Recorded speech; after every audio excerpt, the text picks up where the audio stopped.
पूजा प्रजापति है। और आज मैं एक ऐसे इंसान के बारे में बोलना चाहती हूँ आप लोग से, जिनके बारे में कई किताबें लिखी गई है और कई बातें लिखी गई है। उनमें से कुछ बातें आप लोगों के साथ शेयर करना चाहती हूँ।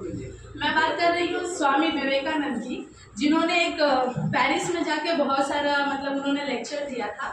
जब वो पेरिस गए थे ना लेक्चर देने, तो उन्हें कहा गया था यार ये इंडियन है, यहाँ क्या लेक्चर देगा, ज़्यादा से ज़्यादा 2-3 मिनट का लेक्चर चलेगा, फिर ऑडियंस ही इन्हें भगा देंगी। ऐसा उन लोग का मानना था हमारे इंडियंस के बारे में। पर जब वो स्टेज गए और उन्हें कहा गया नाउ इट्स स्टेज योर, तो उन्होंने जब बोलना शुरू किया और ऐसा बोला उन्होंने, लगातार 4-5 घंटे की स्पीच चली और ऑडियंस ऐसे बैठे थे मानो कोई मूवी देख रहे हो। एक आदमी भी हिला तक नहीं अपने जगह से, और उन्होंने पूरा डीपली सुना। उन्होंने स्टेज पे बहुत सारी बातें बताई, हमारे जिलों के बारे में बोला, बहुत कुछ के बारे में बोला। जब वो प्रोग्राम खत्म होने के बाद वो जब वहाँ से निकले उस परफॉर्मेंस के बाद, तो उन्हें वहाँ का ही एक आदमी बोला कि यार आप तो बहुत कुछ बोलते हो, जहाँ देखो वहाँ बोलते ही रहते हो, बहुत बोलते हो, आप हर चीज़ पे बोलते हो। तो आप ये बताओ कि मैं कोई टॉपिक दूंगा और आप बोल के दिखा सकते हो? आप तो बहुत बड़ी बड़ी बातें करते, जरा हम जो टॉपिक दे रहे हैं उसमें बता के दिखाइए। तो वो बोले कि ठीक है आप दीजिए। तो उन्होंने कहा ठीक है आप जूते पे बोल के दिखाइए। जूते पर, जूता पर बोलना है, वो तो जीवन का हमारा संलग्न है, हम तो पूरी कहानी बोल दें उन पर। तो बोले अच्छा जरा बोलिए। तो बोलता है कि जूता हमारे साथ बात करता है। जूता हमारे साथ बातें कैसे कर सकता है? जब आप जूते पहनते हैं और आप चलते हैं, आवाज़ होती है ना, तो ये जूता हमारे साथ बातें करता है। जूता हमें काटता भी है। जूता काट कैसे सकता है? जूता जब पुराना हो जाता है ना, या फिर जब नए नए हम जूते को पहनते हैं, तो कुछ दिन हमारे पैरों को काटता है। बोले अच्छा। फिर उन्होंने कहा कि और बताइए। तो बोल रहे कि जूता जो है ना हमारे साथ वो छू छू करता है, वो बातें करता है। उसके बाद उन्होंने कहा कि आपको पता है जूता दवाई भी है। दवाई कैसे हो सकती है? किसी को मिर्गी हो ना तो जूता सुंघाया जाता है, तो इसीलिए जूता दवाई भी है। बोलते हैं कि आपको पता है जूता हमारा दोस्त भी है। जूता दोस्त कैसे हो सकता है भाई? अरे जूता दोस्त है। जो लोग हम और आपकी बातें नहीं समझते हैं ना, उनको जूते से समझाया जाता है। तो जूता हमारा दोस्त भी है, क्योंकि वो दोस्त जैसा समझाता है वैसा समझाए, फिर कोई नहीं समझा पाएगा।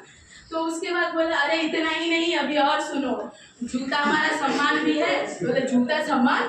हाँ, जब फुटबॉलर को कुछ अच्छी उपाधि मिलती है ना, उन्हें बूट अवार्ड दिया जाता है, बूट दिया जाता है, सम्मानित किया जाता है उन्हें जूतों देके। तो जूता हमारा सम्मान भी है। और सिर्फ जूता सम्मान भी नहीं, पश्चिम में जो मूवियाँ होती है ना, वहाँ पर जूता का बूट अवार्ड मिला जाता है, तो जूता अवार्ड भी है। वो व्यक्ति सुनता रह गया और बोले बस ये नहीं अभी और है, जूता हमारे राजा भी है। राजा कैसे हो सकता है? इतना तक तो ठीक था, राजा कहाँ से हो सकता है? नहीं, जब श्री राम जी वनवास करने गए थे ना, तो भरत जी उनके सिंहासन पे उनके खड़ाओं को रख के राज चलाए थे। तो जूता राजा भी है। इसीलिए कहा गया छोटे से लेके बड़े चीज किसी को भी हमें बैर नहीं करना चाहिए किसी से। तो स्वामी विवेकानंद की हर एक चीज हमें अच्छी लगती है। सबसे प्यारी चीज उनका मुझे ही अच्छा लगा कि आप उनकी कोई भी बात को, वो किसी के बात को गिरा नहीं सकते। वो मतलब एक ऐसा रिप्लाई देते हैं जिनका कोई तोड़ नहीं मिल सकता।